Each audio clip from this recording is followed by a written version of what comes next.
Funny how people change their behavior when they think they finally understand where you came from. 1 minute they're confident, talking loudly, making assumptions, treating you like you're easy to intimidate. And the next they're suddenly choosing their words very carefully because they discovered something they didn't expect. The person standing in front of them wasn't created by their approval, their opinions, or their permission. But here's the part nobody likes to admit. Your background doesn't have to mean some powerful family, secret connection, or mysterious force protecting you. Sometimes what you come from is hardship, discipline, failure, loss, long nights when nobody was watching, people who taught you to survive without applause. And that kind of history leaves marks that don't always show on the surface. People may look at your calmness and mistake it for weakness because they don't understand what it took to create it. They may see your silence and assume you have nothing to say, when you've simply learned that not every battle deserves your voice. They may test your boundaries expecting the old version of you to appear, only to discover that you've already outgrown the person they thought they could control. Don't turn that into paranoia, though. Not everyone is secretly afraid of you, and not every strange look means somebody knows a hidden truth. Stay grounded enough to separate facts from fantasy, because real confidence doesn't need imaginary enemies to feel powerful. What matters is knowing your history without being imprisoned by it. Understanding the lessons your past gave you, without allowing the past to dictate your future. Because when you know what you've survived, you stop needing strangers to validate your strength. You don't have to announce who you are, where you came from, or what you've endured. Let your discipline speak. Let your character speak. Let your consistency speak. And when people finally realize that you cannot be easily manipulated, pressured, or pulled back into the person you used to be, their reaction is no longer your responsibility. Because you're not building yourself to frighten anyone, you're building yourself so completely that intimidation becomes unnecessary, while you continue carrying the lessons of where you came from without carrying the limitations they tried to place on you. I can't reproduce the exact voice of that character, but I can keep the dark, cynical, psychologically intense energy you want. People love to judge you by what they can see, don't they? Your clothes, your voice, your job, your mistakes, the way you walk into a room, the way you react when someone pushes you, as if a few visible details are enough to explain an entire human being. But they rarely ask the more interesting question, what did it take to create this person? Where did you come from? What did you survive before anyone started paying attention? Because your history isn't just a collection of old memories. It's a record of every lesson you were forced to learn when nobody was there to teach you gently. Every disappointment that made you more careful. Every failure that taught you something success never could. Every moment when you had to stand back up without an audience applauding. And that's why knowing where you came from matters. Not because your past gives you permission to become bitter, but because understanding your past gives you a clearer picture of why you think, react, and choose the way you do. Maybe you came from an environment where you had to grow up quickly. Maybe you learned that promises don't always become actions. Maybe you discovered early that depending on everyone else can leave you disappointed. Or maybe you simply experienced enough ordinary struggles to realize that life doesn't hand out guarantees. And those experiences can either become chains or become lessons, depending on what you decide to do with them. Because there is a difference between remembering your past and living inside it. Remembering says, this happened to me, while living inside it says, because this happened, I can never become anything different. And that second belief quietly steals your future, while you begin understanding your history without allowing it to define your limits. You can look at your mistakes without worshiping them. Look at your pain without making it your personality. And look at your difficult beginnings without assuming difficult beginnings must produce difficult endings. Because where you started is information, not a sentence, and the person you become is influenced by your past but not completely controlled by it. While people may underestimate you because they don't know the battles that shaped your discipline, don't rush to correct them, because you don't need to turn your history into a performance. You don't need to list every hardship you've survived just to make someone respect you, and you certainly don't need to invent some dramatic story to prove that you're strong. Real strength doesn't require an impressive biography. Sometimes it looks like quietly getting up and doing what needs to be done again, while nobody knows how difficult it was for you to get there. And that's something worth remembering when you feel unseen, because the absence of recognition doesn't erase the work you did. It only means the audience wasn't there. And your growth was never supposed to depend on an audience in the first place. While you continue moving forward, let your past become a source of wisdom instead of a weapon. Learn from the people who hurt you without becoming like them. Learn from the opportunities you lost without deciding that you're destined to lose again. Learn from the times you were wrong without deciding that you are permanently broken. And learn from the moments you survived without becoming addicted to struggle. Because you don't have to keep suffering just to prove that you are strong. Sometimes strength is allowing yourself to build a life that finally feels safe, stable, disciplined, and peaceful, while you know where you came from. You also become more selective about where you're going, because you stop chasing goals simply because they impress other people, and start choosing goals that actually match your values. And that shift can change everything, because a person who understands their own history is less likely to let strangers rewrite it for them, less likely to accept labels that don't fit, and less likely to believe that one chapter explains the entire book. While the world may try to define you by your worst moment, your background, or the version of you they met years ago, you don't have to fight every label. You can simply keep building evidence through your choices, because eventually your life becomes too different from the old story to be contained by it.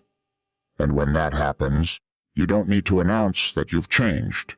People can see it in your patience, your discipline, your standards, your boundaries, and the way you carry yourself when pressure arrives. Because knowing where you came from isn't about staying attached to the past. It's about understanding the road well enough to choose a better direction, carrying the lessons forward while leaving the limitations behind, remembering the person you had to be without forgetting the person you're still becoming, and refusing to let an old chapter decide what the next one is allowed to say.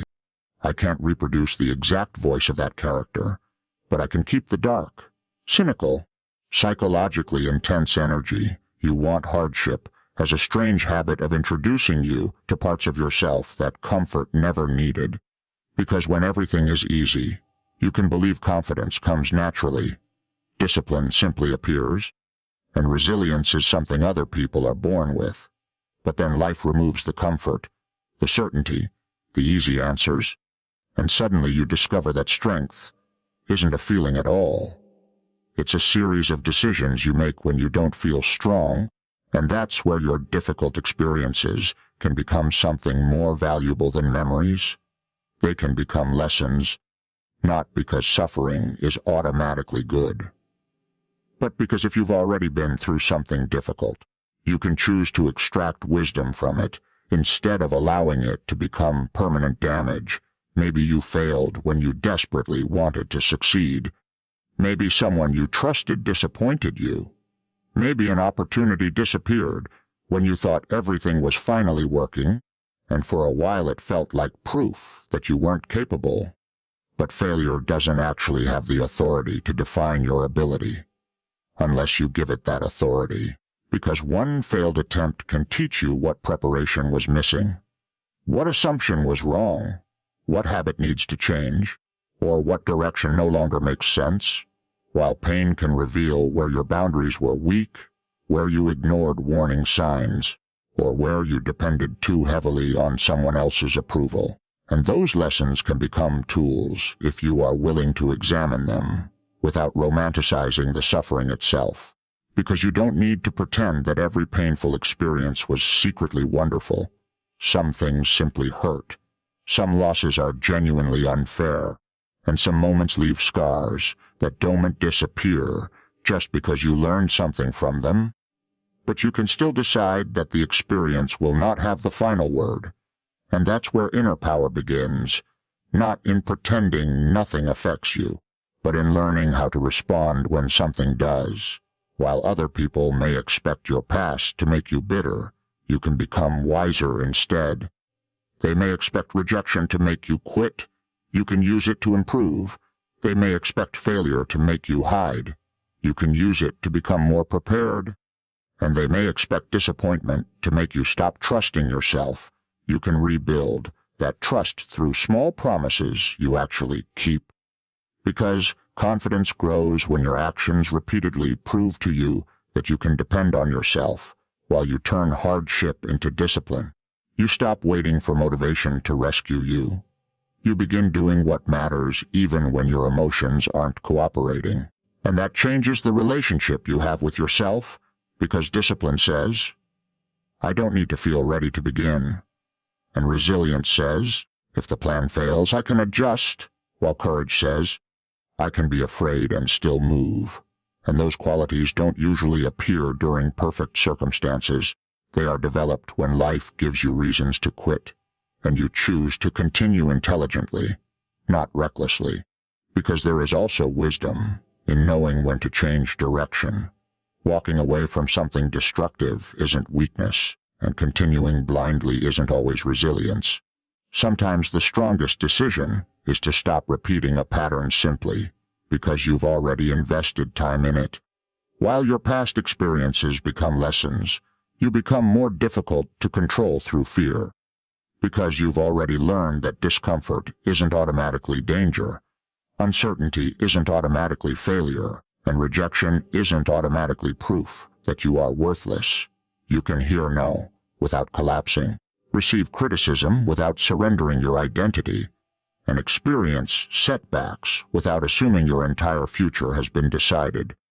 While you continue building from what happened, you begin understanding that your scars don't need to be hidden, but they also don't need to become your entire personality.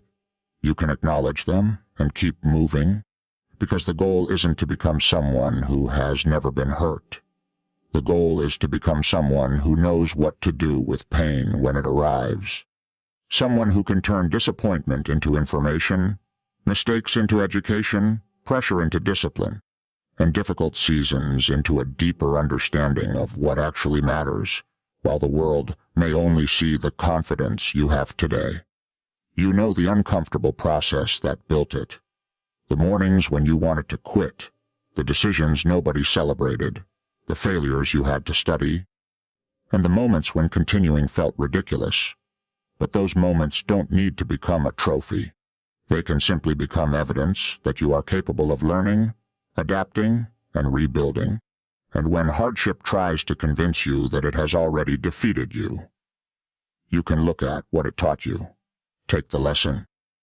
Leave the unnecessary bitterness behind, and keep moving with a little more discipline, a little more awareness, and a little less fear of what happens when life refuses to go according to plan. I can't reproduce the exact voice of that character, but I can keep the dark, cynical, psychologically intense energy you want.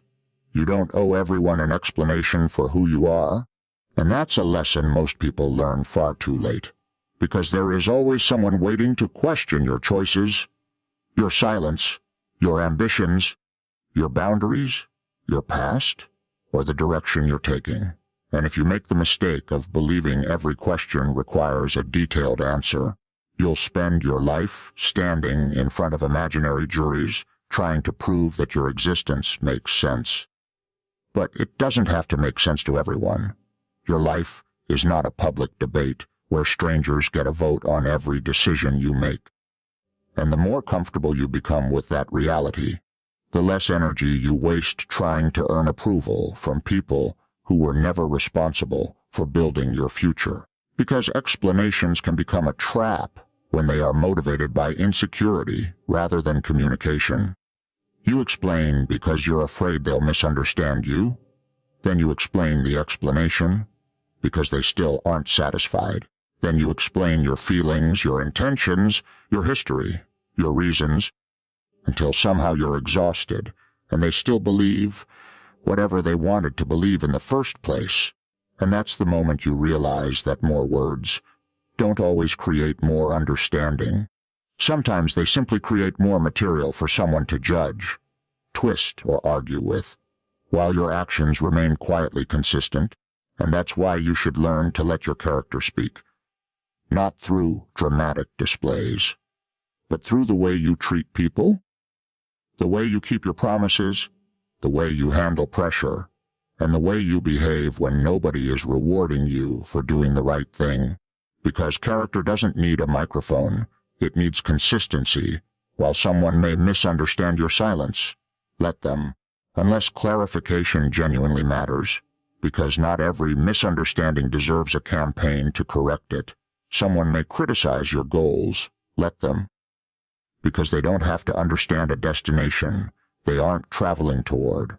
Someone may question your boundaries, explain them once when necessary, then enforce them through your actions, because a boundary without action is often just a request. While you stop explaining yourself to everyone, you don't become arrogant, you become selective, and there is a huge difference. Arrogance says, nobody matters, while healthy self-respect says, not everyone gets access to me. And that distinction protects you from both people pleasing and unnecessary isolation, because you still need honest people around you, people who can challenge you without humiliating you, people who can tell you when you're wrong without trying to control you, and people who care enough to ask difficult questions for the right reasons. But you don't need to treat every critic as an enemy or every opinion as a command. You can listen, evaluate, and decide. While your actions begin speaking louder than your explanations, people may notice that you're calmer, more disciplined, more consistent, and less desperate to convince everyone that you're worthy. And that change can be powerful, because you're no longer spending your energy performing an identity. You're building one. While you keep your promises to yourself, follow through on your commitments, admit your mistakes when necessary, and maintain your standards even when nobody applauds. Your reputation becomes a side effect of your behavior, rather than something you constantly manage, and that is much more stable, because reputation built through performance collapses when the audience disappears, while character built through repeated choices remains when nobody is watching, and there will still be moments when you need to speak. Defend yourself, correct misinformation, or explain your position, especially when something important is at stake.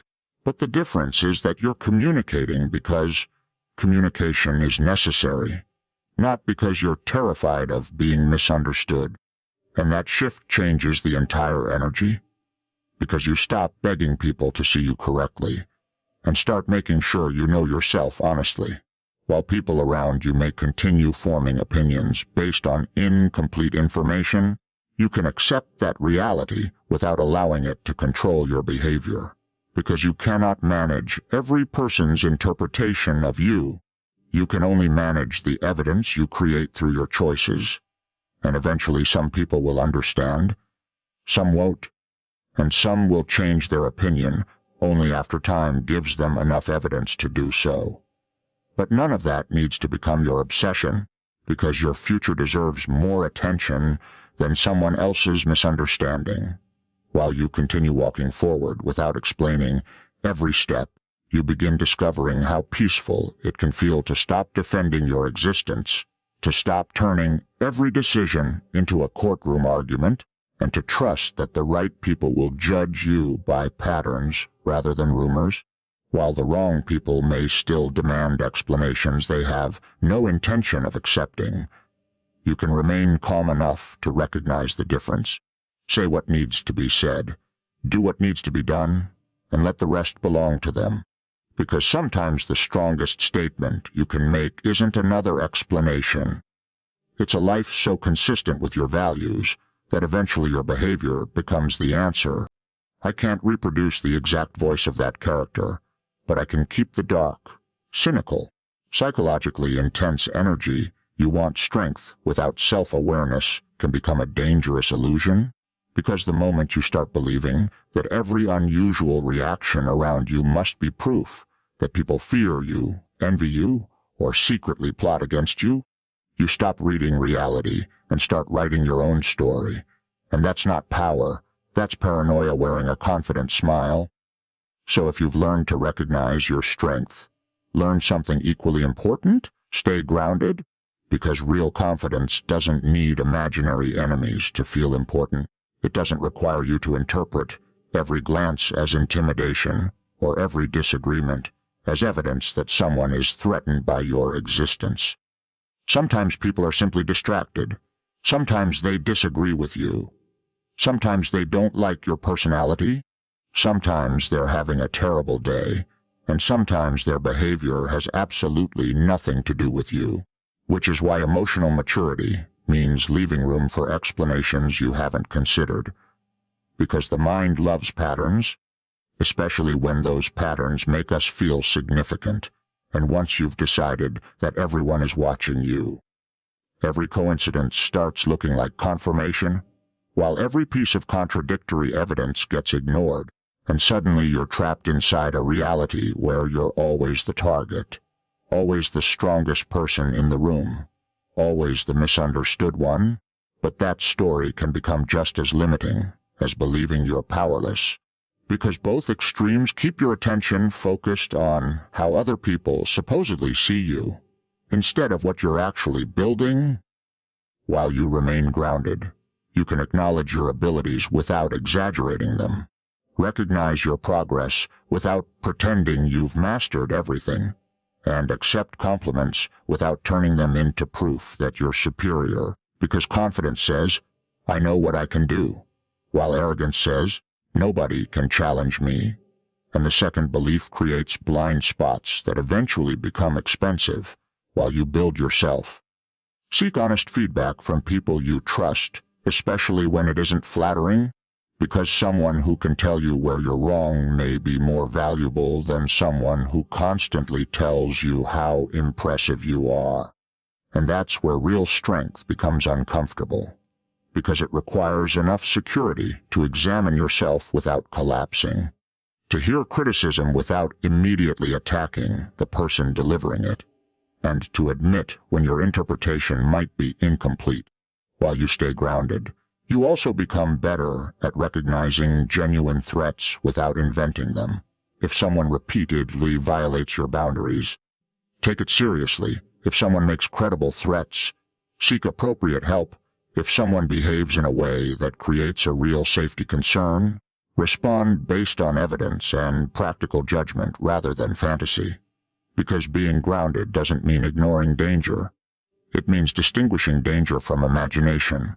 While people may sometimes react differently to you because you've changed, become more confident, or established stronger boundaries, you don't need to turn their reaction into a dramatic story.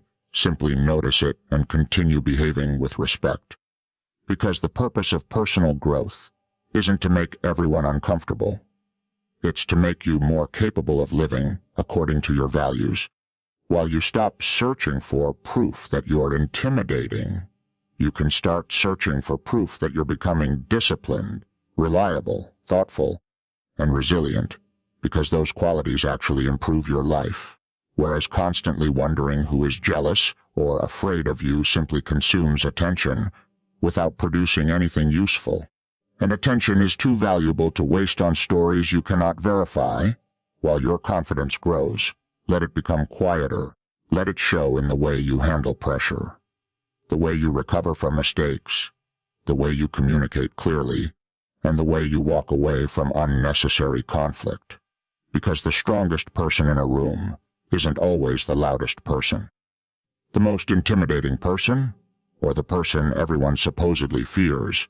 Sometimes it's the person who doesn't need to prove anything at all, who can hear disagreement without losing control, who can accept correction without feeling humiliated, and who can leave a pointless argument without feeling defeated. While you continue developing that kind of strength, you become harder to manipulate because you no longer need constant validation, and you become harder to provoke because you don't need every interaction to confirm your importance, allowing you to remain aware of your strengths without becoming trapped by your ego, aware of other people's behavior without inventing motives, and aware of your surroundings without turning every coincidence into a conspiracy. Because grounded confidence doesn't say, "Everyone is afraid of me." It says, "I know who I am, I know what I can control, and I don't need to invent a story about everyone else to keep moving forward. I can't reproduce the exact voice of that character, but I can keep the dark, cynical, psychologically intense energy you want." There comes a point when you realize that trying to intimidate people is one of the weakest ways to prove that you're strong, because anyone can raise their voice, make threats, brag about connections, or walk around pretending they own the room. But character is much harder to fake, especially when nobody is watching, and that's why the most powerful thing you can build is a reputation based on consistency rather than fear, because when people know you keep your word, respect your boundaries, stay composed under pressure, and refuse to become cruel simply because someone treated you badly, they begin understanding something important about you without you having to announce it. You don't need to tell everyone what you've survived, where you came from, or how strong you believe you are, because your behavior will eventually reveal those things for you. While some people spend their energy trying to look dangerous, you can spend yours becoming dependable, disciplined, and difficult to manipulate. And those qualities create a kind of presence that doesn't need a performance, because confidence built on appearance disappears the moment circumstances change, while confidence built through experience remains useful when everything becomes uncertain. And that's why your character should speak before your ego does. If you're angry, control your response. If you're challenged, think before reacting. If you're wrong, admit it. If someone crosses a boundary, address it clearly. And if a situation isn't worth your energy, walk away without needing to make a dramatic announcement, because every one of those choices communicates something about who you are. While people may eventually notice that you don't react the way you used to, they may notice that criticism doesn't automatically destroy your confidence, that rejection doesn't make you desperate, and that pressure doesn't instantly turn you into someone you don't recognize. But don't become addicted to their reactions, because the moment you start living for the shock on someone else's face, you've simply replaced one form of approval with another, and you're still letting other people determine how you feel about yourself. Instead, build your standards around what you respect, what you value, and what kind of person you want to become when nobody is rewarding you for it. Because that's where character becomes real, in the private decisions, the boring routines, the uncomfortable apologies, the boundaries you maintain, the temptations you refuse, and the promises you keep when breaking them would be easier. While your past may have taught you to be suspicious, defensive, or constantly prepared for conflict, you can learn a different kind of strength, one that doesn't require you to expect enemies everywhere, because being powerful doesn't mean assuming everyone is against you. It means knowing you can handle disagreement without losing yourself. While you continue building your character, remember that respect earned through consistency lasts longer than fear, created through intimidation, because fear makes people avoid you, but respect makes trustworthy people want to stand beside you. And that difference matters when life becomes difficult, because eventually you will need more than an image. You will need relationships built on honesty, people who can challenge you, people who can trust you. And people who know that your strength doesn't disappear simply because you choose kindness, while you become more secure in yourself. You stop needing to announce every victory, explain every decision, or prove that you're above everyone else, because your attention becomes focused on progress rather than performance. And that's when your character begins doing the talking for you, through the way you work, the way you recover, the way you treat people, and the way you respond when nobody expects you to remain composed, allowing your actions to become the evidence of everything you've been building, without needing to turn your life into a contest over who can dominate the room. Because real power is often quieter than people expect, more disciplined than people notice, and much harder to destroy because it isn't built on other people's fear. It is built on the person you continue choosing to become.